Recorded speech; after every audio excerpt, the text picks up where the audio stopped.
and then click the chat down there. Okay. Tell everybody we're live.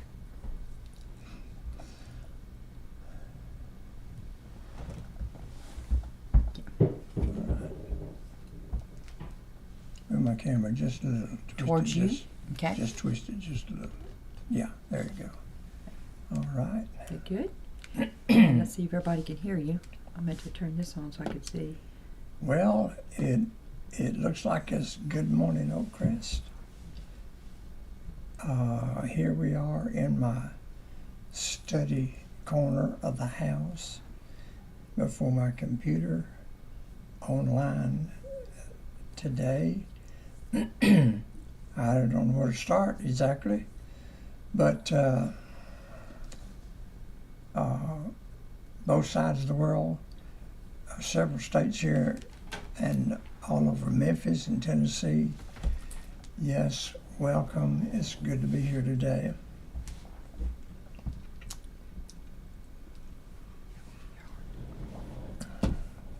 All right. I just got offline checking with Israel. My Israel reports they killed another bad guy last night, and so they keep on. And don't even have any enemy left. But anyway, it was a blessing, because the Lord is fighting. See, God is a man of war. It's in the scripture, and He is working with them, and so I'm pleased. Okay, let me get my phone out of my pocket here and get it over here where it stays charged. Okay. Thank you, Brother Jim, for cleaning out the sinks in the washroom. Amen. Hallelujah. Okay. The pipes. I'm sorry. The pipes. Yeah. He unstopped them. That's what I meant. He unstopped the sinks. Cleaning out the sink pipes. Yes. Drain pipes. Drain okay. pipes. Sorry, preacher. All right. Yeah. Got it. I understand it. I think everybody understood it before we Okay. tried to interpret it. Okay. Well, I've got to go back 85 years, it looks like. I know I hadn't reached my birthday yet, but I tell you, I was on my way. I was on my way 85 years ago. But when I was just a lad, crawling around on the floor, so whatever age that was. And I don't know if I was 2 yet. And Uncle Donnie Fleming. Now, it was the only personal contact I ever had with him. Uncle Donnie over in the Western Valley community of Tipton County. I had the farm there, and I don't know all the story. I don't know where all the preaching was, but I know across the river, the Hatchie River, my pastor was preaching just across the river, and one of those things that God just shook the whole part of that next county. It's across the river's in the next county, and but I don't know how God did it. I know that God can do anything, but I don't know how Uncle Donnie, how much preaching he heard, but Uncle Donnie, I think was already, I think he'd already reached age 70. But anyway, somewhere in there, sort of like Brother Spicer first, but they were picking cotton in the field right there, right where Western Valley Church is now, and they were picking cotton right there. And my Uncle Donnie was under conviction. Now, how much preaching he heard, I don't know the whole story of that. But same time that God was moving across the river, it's like God jumped the river. It's like that to me. We had an experience here one time where God jumped the river here and went to the next town over in Arkansas and talked to a man, and he came to the meeting. So God can do that, you know. So Uncle Donnie surrendered his life, surrendered preach there while he's picking cotton. And his hand-me-down story, not talking to him, what was handed down, he believed he got saved. At the same time, he said, I'll preach. And so then Uncle Donnie, so then he comes to visit. See, Uncle Donnie was had married into the Dawson family in Boswell. My grandma Theo was a Boswell, and it was her maiden name. Okay, and so anyway, all right. I gotta pause just for a second. Sister Kathy said, Brother Jim. She said James is sick. All right. Lord help Brother Jim. My God, we need him every day. Yes. Okay. So then, so his family. And Uncle Donnie comes and visits. Now, Uncle Donnie had never driven an automobile. And so whenever he went from one point to another, and he would hire someone, and even hired my dad to drive him to preach one of his meetings. And so he came to visit that day.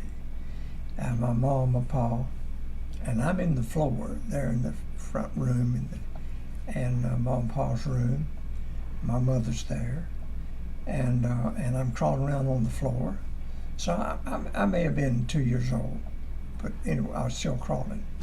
And so Uncle Donnie picks me up, has a prayer, and he put his hand on me and had a prayer, and he told everybody, said, Jay Oliver's going to preach, and he's going to be a preacher.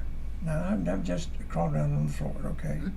So that, I don't know if it was when things got started.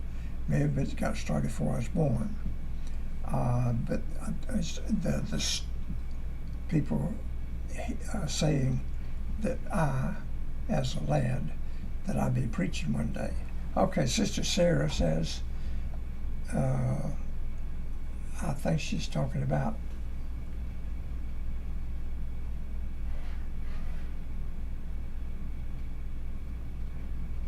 okay, everybody's working.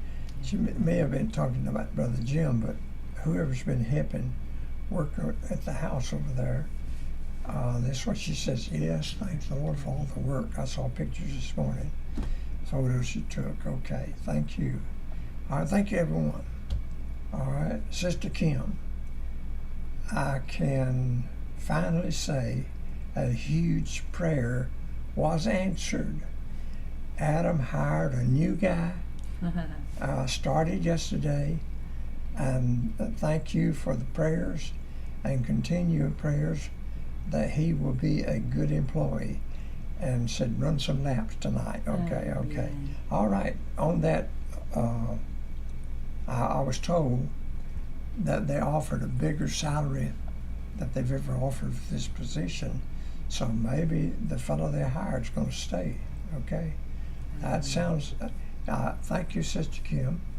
And Sister Sarah says, also very thankful for Nate taking his time and energy to bust up the concrete steps, the old steps, and remove the post, or that corner post back there, and they removed that post and busted up the concrete around where it was.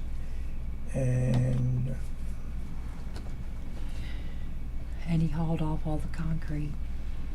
So I guess she's continuing that from the other. Yeah, she said one of the chats got cut off. So anyway, okay, all right, we got that. We got that. Okay, so that followed around, I guess all my days, that I was going to be a preacher. That's just one of those things. The family kind of accepted it,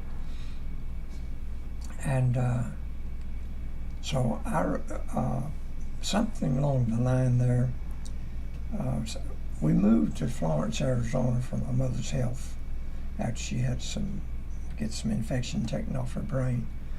And so we moved out there. And they told we started going to the Baptist mission in town there. And where we went while we was there. And in Florence, Arizona. And so somebody in the family told the preacher this had been going around all these, that J.R. was going to be a preacher. So we were actually moved in. We was living in kind of the front room of the house with Aunt Beth and Elizabeth, Aunt Beth, my dad's baby sister, and so that's where we were. Well, somebody told me the preacher was coming, so my aunt had a stove, a gas stove, and it was had those props, had legs on the corner, and it burns all up here on top. I guess an oven somewhere on the side, and so I'm hiding.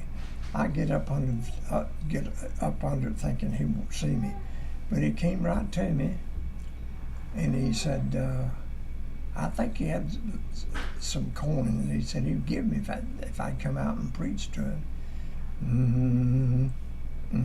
That's all I remember. I was 6 years old. So then this thing had gone all those times. One thing about what was instilled in me was that, son, believe God. Just always believe God. And just always believe God. So that's faith. So I've been taught faith all my life. That's good. Then I was Baptist all my life. And even though there's some social, but that's Baptist all my life. Now, I'm looking over here. They got chats going. Sorry about my interruption here. So I want to thank the Lord that my dad and my mom and Isaac for spending hours over at the house yesterday getting it prepared for concrete to be poured. Yes, thank the Lord for all this good hard work. I moved back over here when I was 6 years old. My dad had gotten a job and got enough to he rented a house.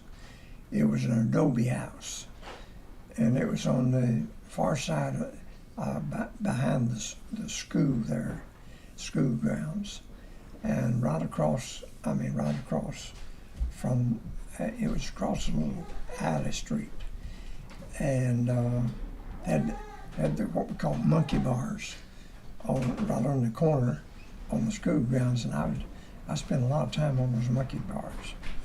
And so I had my 7th birthday on December the 8th that year. And so then I'm getting older. Okay, hallelujah. I got to name a lot of things about that didn't seem to go right. For instance, at school, they did a reading test and had me to try to attempt to read. It said my reading skills is way down there somewhere. It always has been. But so they would not enter me into the school grade that I has passed to be in. They made me go back to the other grade and do it over in Arizona. And I'm sure they was doing the best they could do. Nobody ever did the best that could for me, I'm telling you. I was a troubled child. Well, anyway, we wound up moving back here in West Tennessee in the following year. And just before, it was laying by time. The cotton balls was out, you see on the stalks, but it weren't opened enough to have picking cotton yet. And my dad built a house out of used material for a tenant house for Mr. Jones and Mr. Wilkie's place. and so we went for his work. Then we moved into it and lived through the winter. So I have my 8th birthday while we're in that house, farmhouse, still being taught love God, and the prayers that we had. I never could pray. I never could pray out loud, and just never could do that. But we would have prayer around my mother's at the end of the bed on the floor there. Okay, we're getting into something. I'm believing God. I've been taught to believe God my whole life. I'm so grateful to the Lord for having that background. Taught to believe God. That means you can, the Lord understands you. He knows your thoughts, and you can talk to Him with your thoughts. I was taught that by my mother. So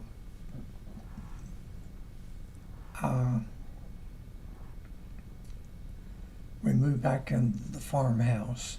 And one of the things about living in the winter, the house we had lived in before we moved to Arizona, the old storehouse, my pa's old storehouse, there was a family living there, and we had to wait them to have time to make their move.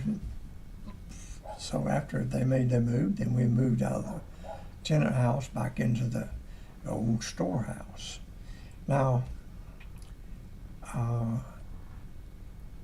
so I got a little story. I'm plowing. I'm getting the crops up. My dad was not home very much.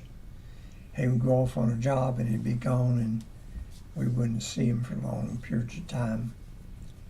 So it fell upon me to do the farm work. My mother, I mean, she's in there with it, and the kids, and especially Lee and my older sister. But anyway, we had cotton right out, I mean, just at a fence right outside the house where the cotton ground was just there. And so now the cotton stalks was, there was probably about 8 or 10 inches tall. And so, I mean, my cotton crop was always behind everybody else in the community. One, because the mules just, you can't hurry a mule up. And so some of them, they had tractors and they get their crops going, and here I am still plowing the mules. So we had a thunderstorm come up, and when the thunderstorm come up, it became a hailstorm. And the hail cut down all of our cotton, all of my cotton. I mean, all of it, cut it down. You had nothing but bare pieces of stalk, 3-4 inches tall, maybe, where there was a stalk, but it was cut down. Now, my mother's crying. We get around the foot of the bed, my mother's bed there. Now, it'd be interesting to know that sometime before this, my ma and Paul drove her up to the house there. She come in with their Bible, Ma and Paul's Bible, and I call it Ma's Bible. But anyway, she said, "Now Gladys," said, "we had a piece of Bible that the church had give us. Had been torn, pages torn, the binding torn off of it, pages missing, and that was our Bible." So my mom said, "Gladys, I'm bringing you my Bible because you need this to raise these kids, and I can read with Paul's Bible." And so she left her Bible. I still got that Bible, by the way. And so we opened the Bible and read some. I think it was Malachi, about the Lord rebuking the devourer. And so we're praying, and we're asking the Lord for help. All our crop is gone. It's cut down. It is cut down by a hailstorm, and we have no crop. That's our money crop. We're not going to be able to buy shoes. We're not going to be able to buy material to sew and make clothing. We're not going to be able to put cans. We're talking those mason jars, and cook your food and put it there. So we're not going to have that. We won't be able to buy any sugar to make it work for jellies. And so we were just in a terrible condition. And my mother's weeping. And but we read the scripture together, and prayed and asked the Lord to do something. The next day, I got my Uncle Bill Glass to come down and help me.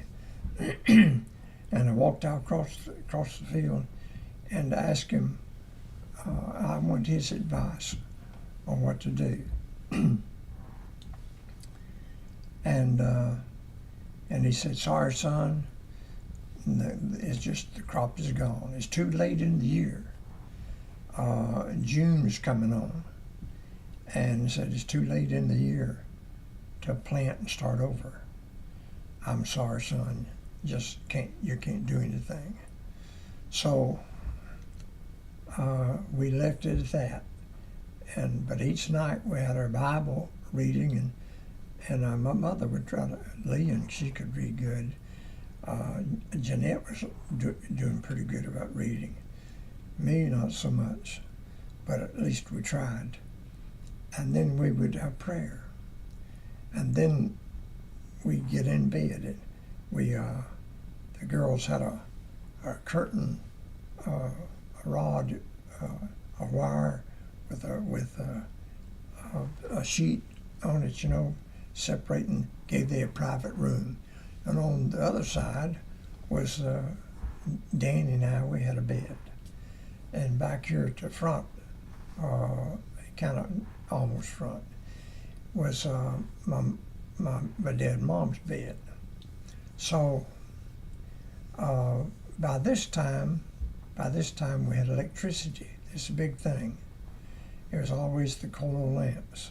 We still use the coal lamps even with electricity, but a lot of times you didn't have electricity, didn't work, But I remember we tied some string and had one light and on the ceiling, so it was up to me. I'd be the last one in bed. I'd pull the string, and we crawled up in bed, and we had our night prayer. Lord, now I lay me down to sleep. I pray thee, Lord, my soul to keep. If I should die before I wake, I pray thee, Lord, my soul to take. And that prayer helped me get through every night of my life. And that prayer, this boy, when he was a boy, you can't imagine all the things that went on in his head and his mind and in his life. But that prayer, if it had not been for that prayer, I'd have never gotten any sleep. I'd have never rested through the night and ready to work the next day. And that was my life. And my life was centered around believing God, working hard, and dig up whatever is in the ground growing so you'd have something to eat, and then plant and have some beans that you could gather and cook and have something to eat. And when you had those potatoes, dig up those potatoes and have potatoes and beans, and you had it made. So that was kind of life, and it just kept it going, Well, I'd walk out there. Sometime I'm trying to find some chickens run off and got a nest somewhere. You hear them clucking, and knew they had a nest somewhere.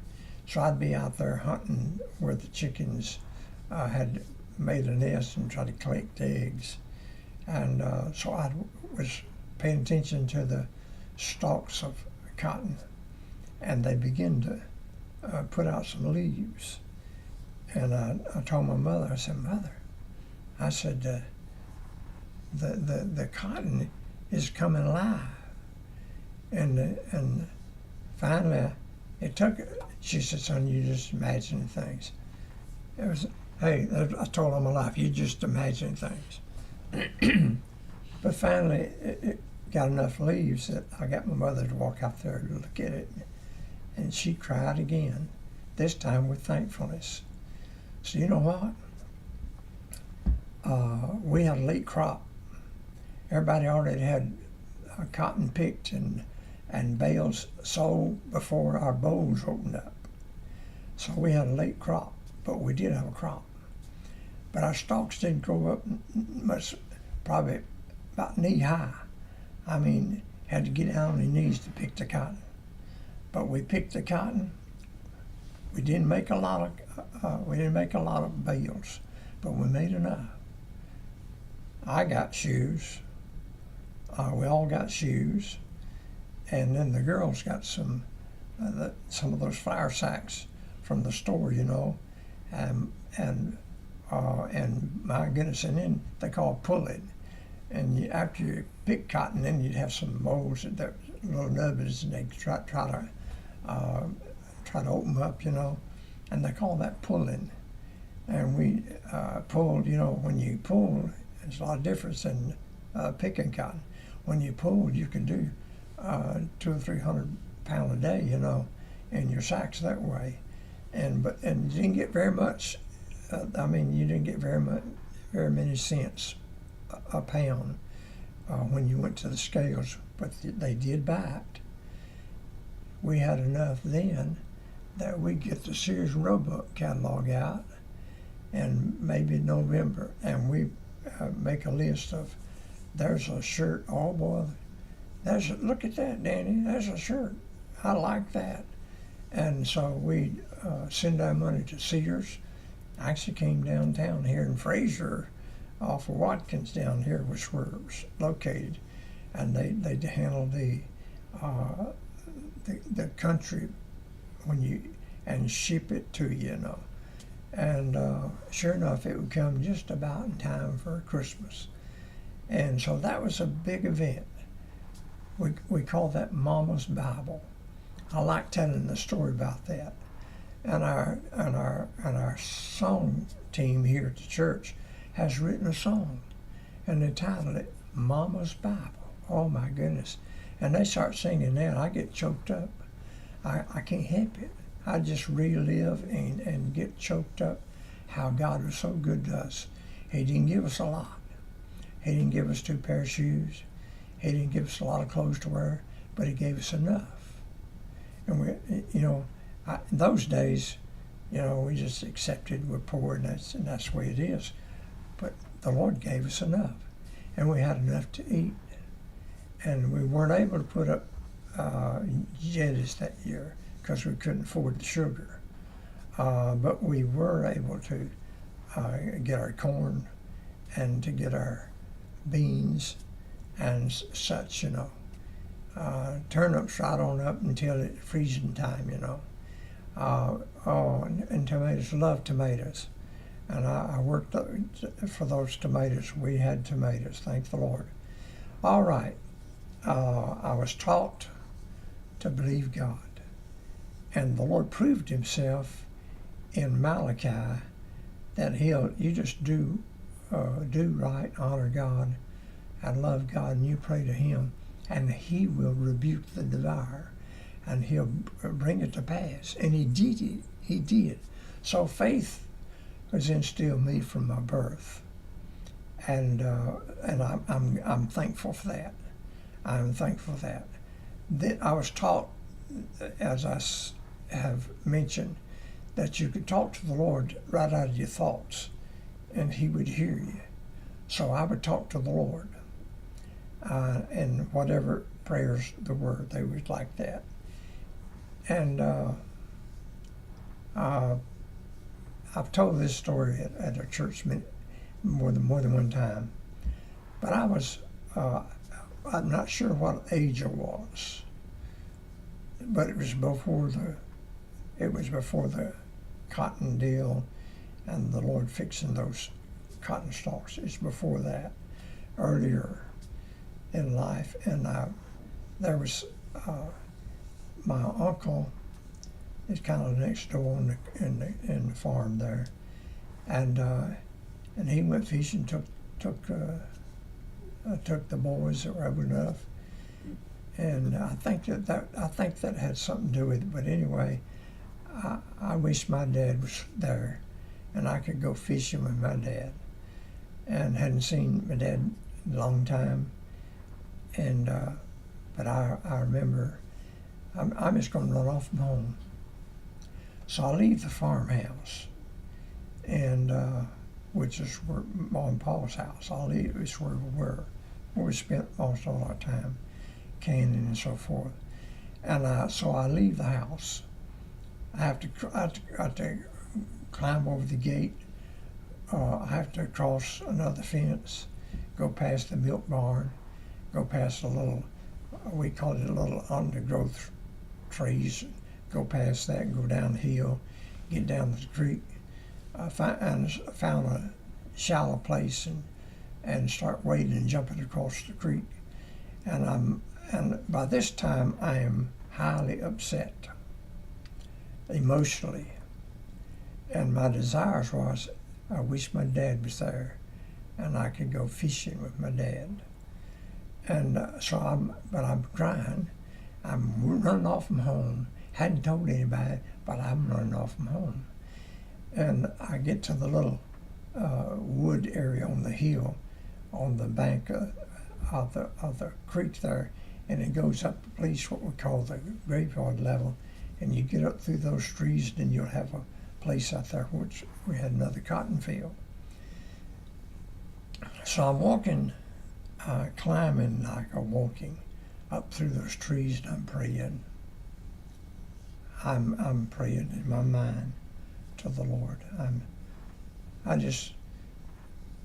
My sisters, we had a battery operated radio, and Saturday morning, the Goldsmith Hour from here in Memphis would pipe it up on the radio up there, and they'd have these happily ever after stories, and they had one every Saturday that they didn't have to go to the field. And so I'm praying to the Lord, and I said, I was so sad because my dad wasn't around. And I said, I just want to live happily ever after. And when I said that, the Lord heard me. I'm crying. Nobody saw me, heard me crying, but I was crying. But when I said I want to live happily ever after, the Lord heard me, and immediately the tears are gone. My heart is comforted, and I turn around and go make my way back to the farmhouse. Never told a soul. If they're listening, they don't even know it until they hear it. But I had run off from home, but I'm back, and nobody's missed me. So then that was those important days. That was very important days. Now,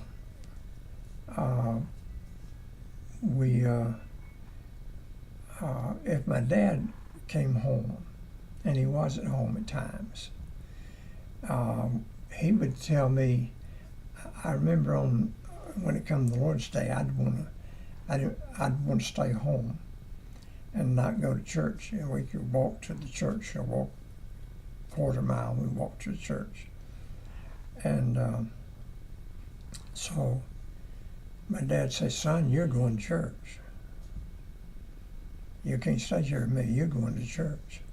And that was my dad had some good things to say to me, and which those things have always been there. He said, now, for instance, give me a rule about the girls. He said, don't you ever let anybody mistreat your sisters.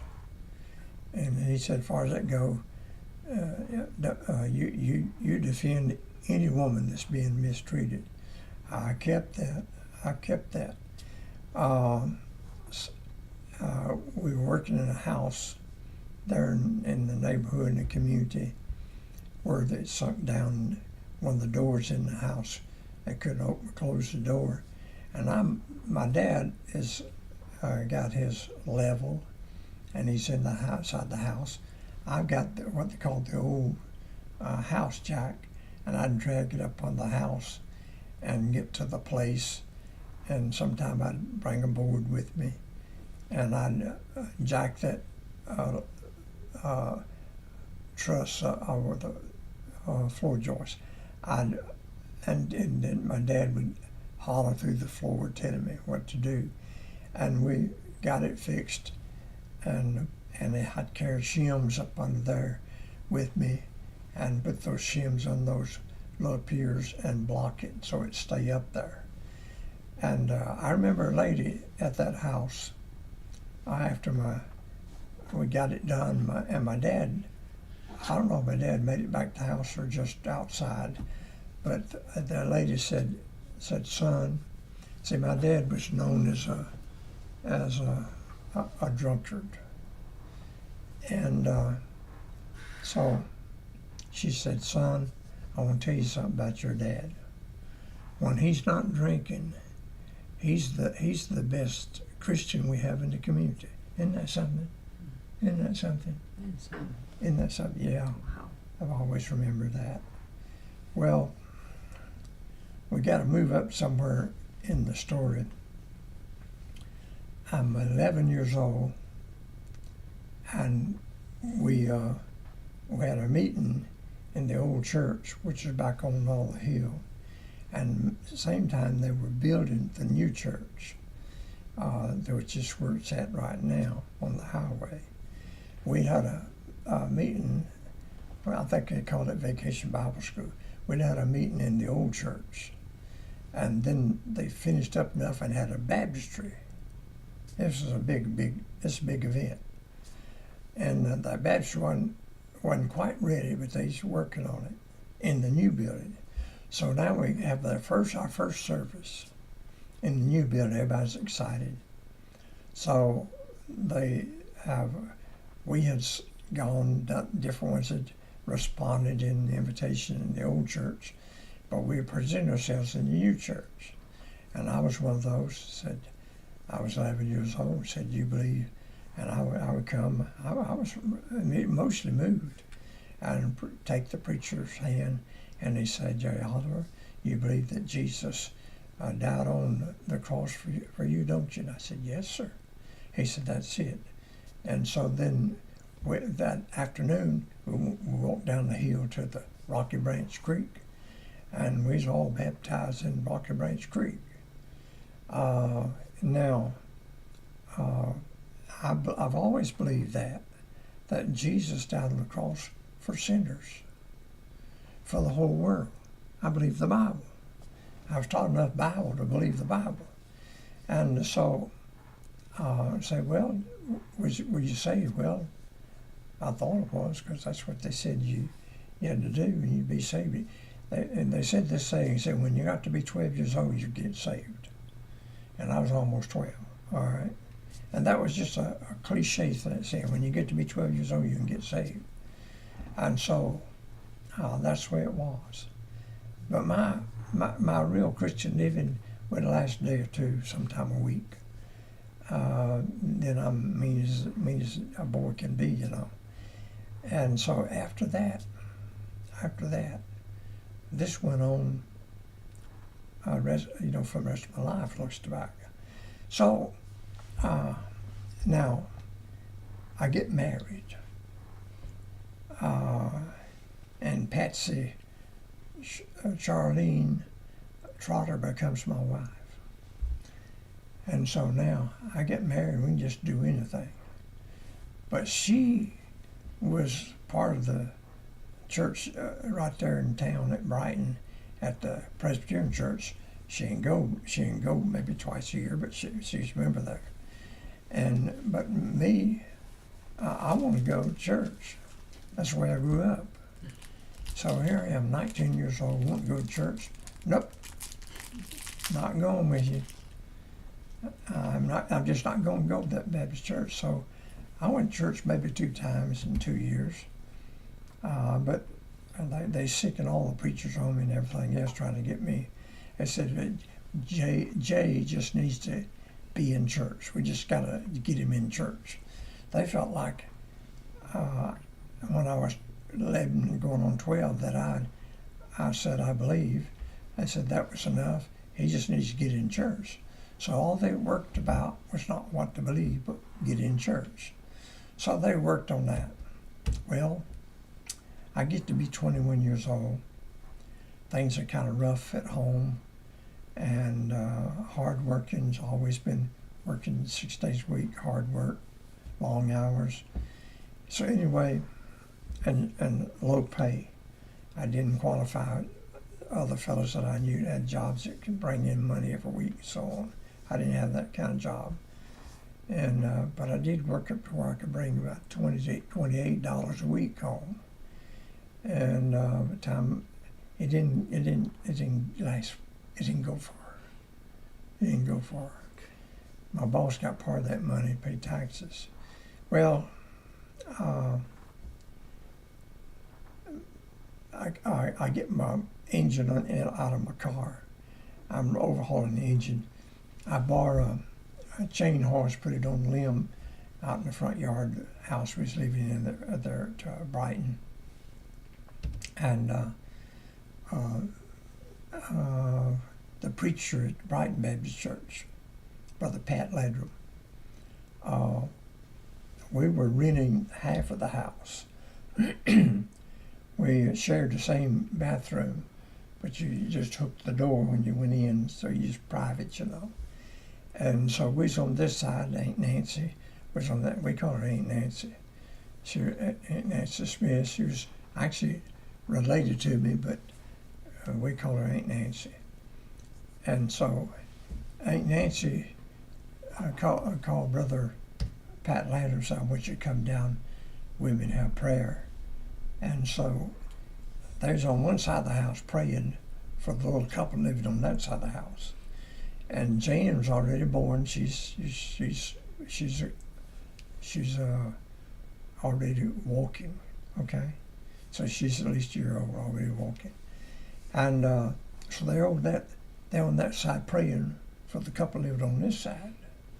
At the same time, there's a meeting going on at the Mount Lebanon Baptist Church. And Patsy's grandmother, Mommy Bringle, that's where they were members. And so that's where Mommy had called Patsy on the phone and got her to promise that she'd come and attend. It's on a Wednesday. And so they've been going, 3 days in the meeting. And so they come on Wednesday. So I come in, I don't even go in the house, I just grab the tools and begin to work on my engine. Got to finish it up. And my car is just limping, So she comes out on the porch and says, "We're going to church tonight at the mountain. I promised Mommy we'd be there." And I just turned around and go to working on the engine. I said, "What's got into her? She wants to go to church. My. And so anyway, after a while, I clean up. It happened to be in those summer months into August, in our garage, and many businesses throughout town, was a thing they'd gotten, a habit they got to do. They would close at noon on Wednesday. So I'm having a half a day. I get to work on my car. So after a while, Patsy says, "Well, you need to clean up so we can go to the meeting." So I get prepared, and I drive, and my car barely limping, you know, because the engine's up there out there in the tree. But we make it to the meeting on Wednesday night, and when we walk in, there's a man singing, and he was from here in Fraser, but he was doing the music, and he was singing about Calvary, and we make our way in, and some folks help us get seated there toward the back. It's a full house, been a full house all week, and the preacher preaches on hell. I said, oh boy, this is real good for my wife. My good, hang in there, preacher. I'm thinking, you just hang in there. My wife needs help, and this is going to make a better wife out of my wife. And you just, I mean, you'll make a Baptist out of her. And so, and I said we was toward the back. Actually, we was toward the front. We was toward the front on the left side. I'm remembering that because they's packing the pew family. You know, you pack your pew. So we all there, a couple of pews there together, were all of Patsy's family on her mother's side. So preacher's preaching away, and I'm saying, oh, this is good. Well, I mean, they give an invitation, and immediately, my wife gets up, and she steps out the aisle and goes start there a walk right from here to across the room, and then the preacher greets her, you know, and now Patsy's cousin, Jerry McDivitt, he'd already surrendered preached. Now here, he just looked at me and he said, Jay, you want to go down and get saved? I said, well, Doug Jones lived in my church up there in Tupelo, Mississippi, you know. And he said, well, you need to join the church then. I said, okay. So I get out and I join up there at the front with going to move my membership, you know. And I did have a membership a couple years back at the Oak Grove. So I'm thinking, my goodness. And they said, well, to those that are getting saved, said we're going to have baptism on this next Lord's Day. Western Valley Baptist Church has a baptistry. They said we could come and use the baptistry. So they's working this on Wednesday. So my wife is set up to be baptized. She's going to be a Baptist. And I'm thinking we're going to go home. Things going to be different. Life's going to get sweeter. And problems we had are going to be gone. And we get home, it's worse than it ever been. And I'm remembering every sin that I'd ever done. I mean, everything. Woo! And so I go down to the little lean-to with the built-in the kitchen, just lean-to, you touch the ceiling. So like they're trying to get in the old apartment, you know. And I go in there and I start silent praying. Nobody sees me, nobody hears me, and I'm praying, I'm confessing, Lord, I need forgiveness of my sins. And I knew how to do that. See, I'd rededicated so many times in the church where I grew up in, and which was a common thing. You can come today and rededicate. And if you're not satisfied with your baptism, you can come and join. That's kind of the invitation. So I'm praying, just like I was at church, in order to get I need forgiveness. And I get a little ease after a while, and went to bed. I got up the next morning on Thursday, and all I'm thinking about is getting back to the church, back to the meeting. But we go to the workplace, and like the devil would have it, somebody breaks down from Saxton, Missouri. The truck's just right there. We had to go tow it in. And it's quitting time. So I go home and get ready to go to church. So we had towed that truck in. So I'm not able to go to the meeting. Terrible situation, but the devil knows how to do things, you know. And so I make it home and clean up the best I can for bed. Before I can go to bed, I go back to the little lean-to, dark little room there, and I'm asking, oh Lord, I want to go to the meeting. I don't know why I wanted to go to the meeting, but I wanted to go to the meeting. But I want forgiveness of these things and things that bother me. So I get a little relief. I go to bed. I get up a little bit early. I drive into Covington, park in the little alleyway out back. Tommy Farrell, my friend, is opened the back door and lets me in early. I make it to the front, to the little office door, and I said, Mr. Top, we got to get our work out on time today. I'm going to the meeting, and walk out. He follows me out into the shop. He said, Jay, you better be careful. Those Baptists, they'll make you go Bible crazy. So anyway, we got our work out on time. I got to the meeting. This is when things are really happening, and they make room for us on the back pew. Patsy's two great uncles on her mother's grandmother's side of the family, they moved out of the pew, went back in a little offset room to let us move in there, and we sat in the back pew. Oh, now the preacher lowers, he lowers all 66 rounds. Ooh. And he said, I'm preaching tonight, after death cometh the judgment. And boy, did the judgment get real. I mean, the whole time he's preaching, I'm talking to the Lord, just like I've been for 3 days, 3 nights now. I need forgiveness. I didn't know you could be saved again, you know. I didn't know that. I just knew I needed forgiveness. And now I know what's going to happen. I'm going to the judgment. I'm going to the judgment with all these sins. And I'm confessing it away.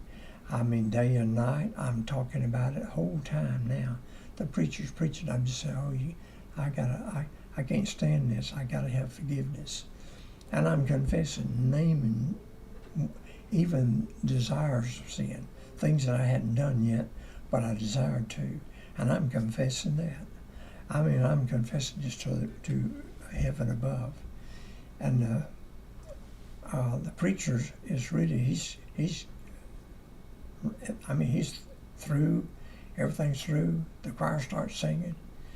And in the choir, there's a man who's a distant relative of my wife, Patsy, and Doug, and he's not Doug Billings, but another Doug, and he's in the choir, and he's watching me, just like this. He didn't tell me about this for a long time, but he's watching me, and he knew, and he could sense and tell, perceive, I guess, that something's happening. The Lord's working on me, and he's praying for me in the choir. And the choir's singing, and I can't stand any longer. They're shutting down the meeting.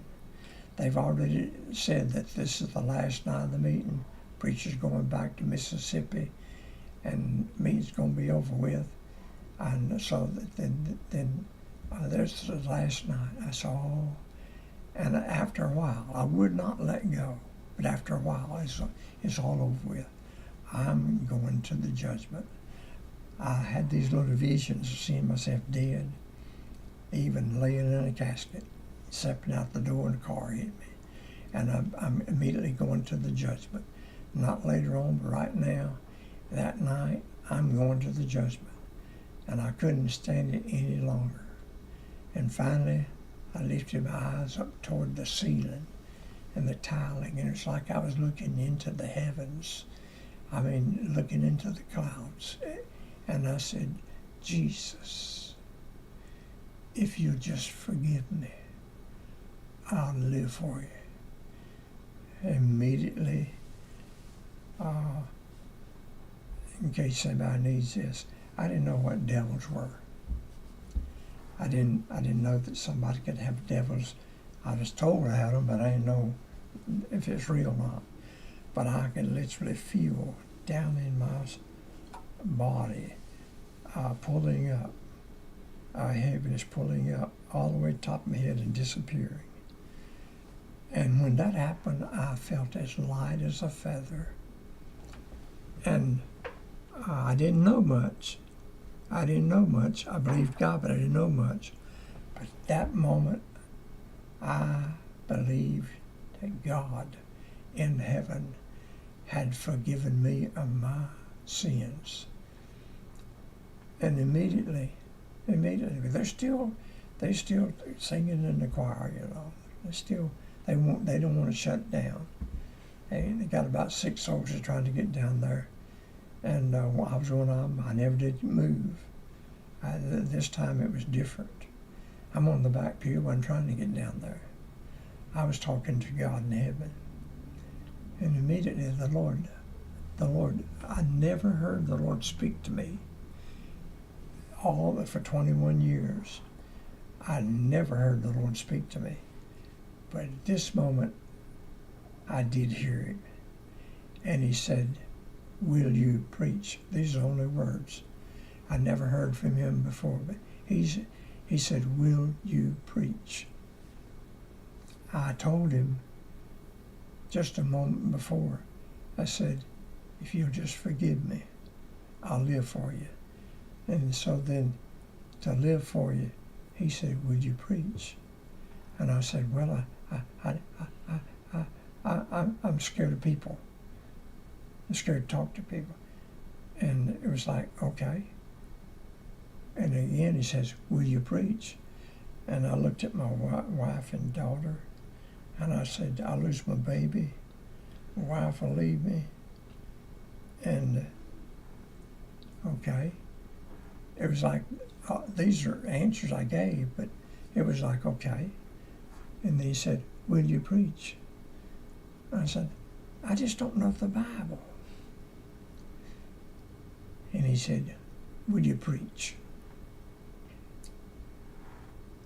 And I do not know if he stopped it 3 times or 4. I'm not sure that I can remember that. But I said this. I said, Lord, you'll open the door. I'll walk through it. And that was my answer. That was my answer. I walked out of that building that night knowing that I was right with God, knowing that when judgment came, he'd be with me, knowing everything's all right. For the first time in 21 years now, I believe everything's all right. And it was all right. I went home. We got to the house there at Brighton. We got to the house. I went to the table. I opened a little Bible my mother gave me when I was on my 15th birthday. She gave it to me. She gave it to me like a Christmas birthday present. That's how we got things. I happened to be too close to Christmas. And I had opened that Bible, and I just opened it. And I found the words I could read, and I read that. And I had a little, it was called a ballpoint ink pen. And I took that ballpoint ink pen and I underlined those words I wanted to remember where I found it. And then I shut my Bible and I opened it another place, and it just, wherever it fell, I looked at that. It would be something, it would be something so good. I'd take that ballpoint pen, I'd underline some words. I'd shut my Bible. This went on for about 2 hours. That's a long time. And I'm supposed to be in bed asleep, but I can't help myself. And I just, whoa, this is good. Everything is good. Oh, Lord, this is good.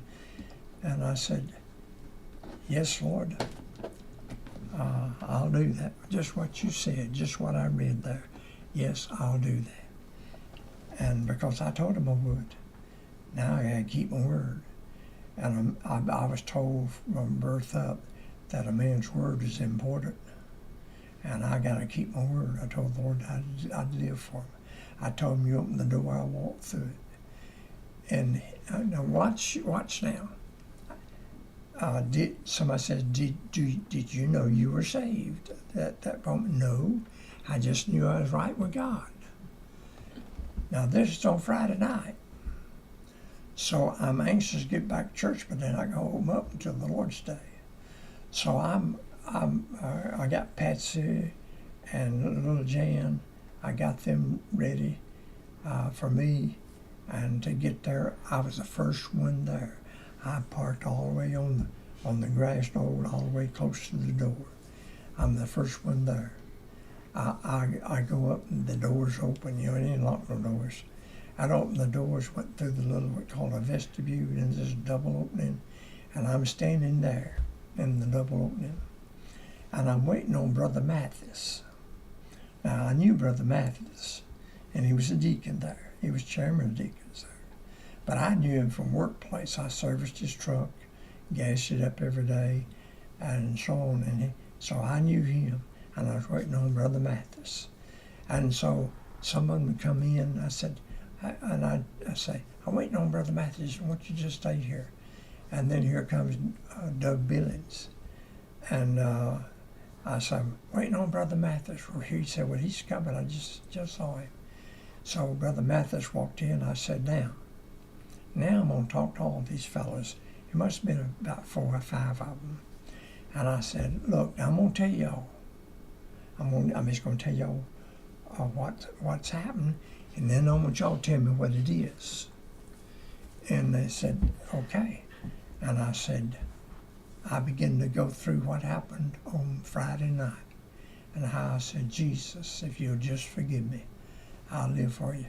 I said, and I tell you, I'm liberated, and everything's lifted, and and my thinking is different. And Doug Billings, Doug passed away a couple years back at the age of 88, so he's a little older than me. And Doug said, wow, Jay, you've had a second blessing. And Brother Mathis spoke up and said, no, Doug, that's the Nazarenes down the road there. What Jay's has is a deeper experience. I said, oh, that's it.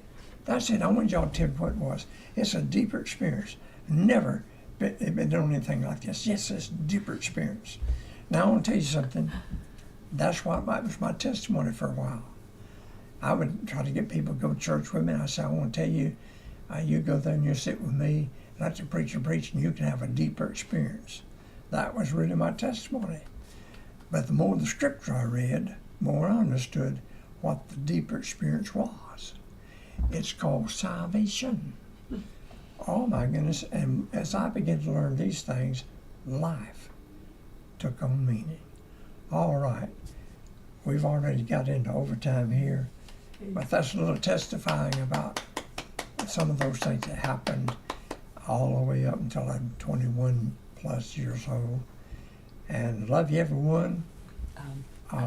Sarah had one more. We got one more? One more chat on the bottom. She wanted to thank the Lord for her dad and her mom. And No, I read that. Oh, did you read that? I read that. Okay. I read that from Sister Sarah. Okay. Okay. I'm still 171. That means I'm going to get fixed so I can eat back up on Saturday. All right, I'm going to see most of you in the morning. You have a good day, blessed day. Love you, everyone. In Jesus' name, amen. I forgot what we go to. Oh, we How go about controls? That's it.